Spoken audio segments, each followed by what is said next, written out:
Hey, good afternoon, everybody. Welcome to another Daily Market Report brought to you by Mike Bjork, and a happy Friday to y'all. It is December 13th, Friday the 13th. We got just a couple economic news here. We got the producer price index for the month of November.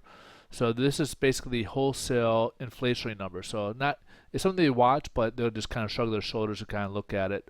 What's more important is the CPI and the PCE, which are the consumer-based inflationary level. But on the wholesale side, they kind of look at to see if it's passed off. They'll kind of watch it, see if it goes up, and then of course they want to make sure it's not passed off to the consumers, which is the more important one.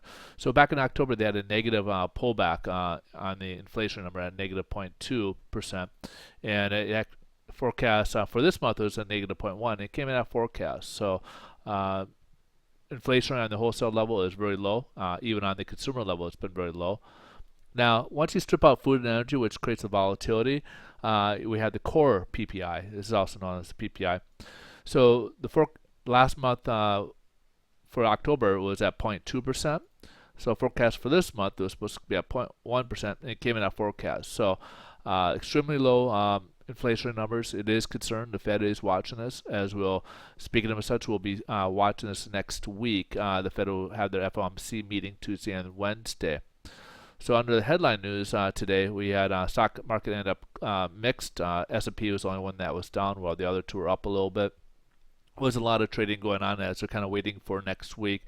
The concern this week, of course, the talk is all about the good news has been bad news viewed by the markets. That's why most of the markets were down for the week.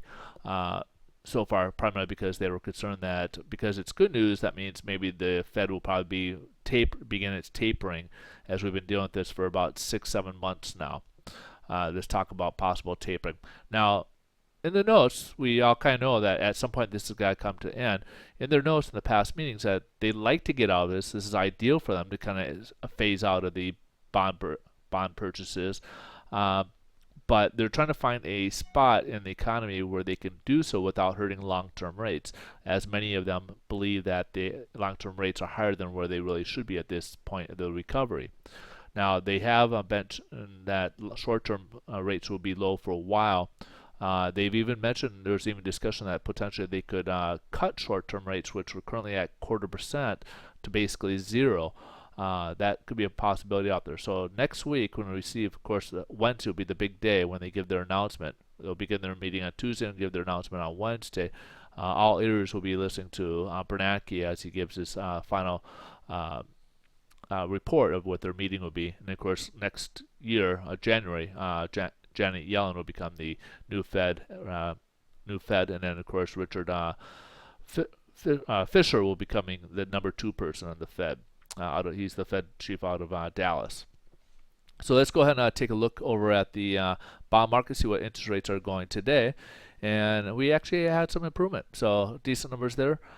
We came up to 99.78. So we had a nice little improvement in the interest rates and the pricing today. So good news heading into the weekend. Hopefully you'll see some home buyers out there. And so let's wait till next week. Next week we do got a lot of numbers coming out. So not only the Fed meeting next week, but we got a lot of job numbers coming out. We got the CPI coming out next week. So a lot of volatility. Expect a roller coaster next week. All right, folks. Thank you very much for watching. I hope you guys have a wonderful weekend. Stay warm wherever you may be, and let's check out what next week brings. Take care.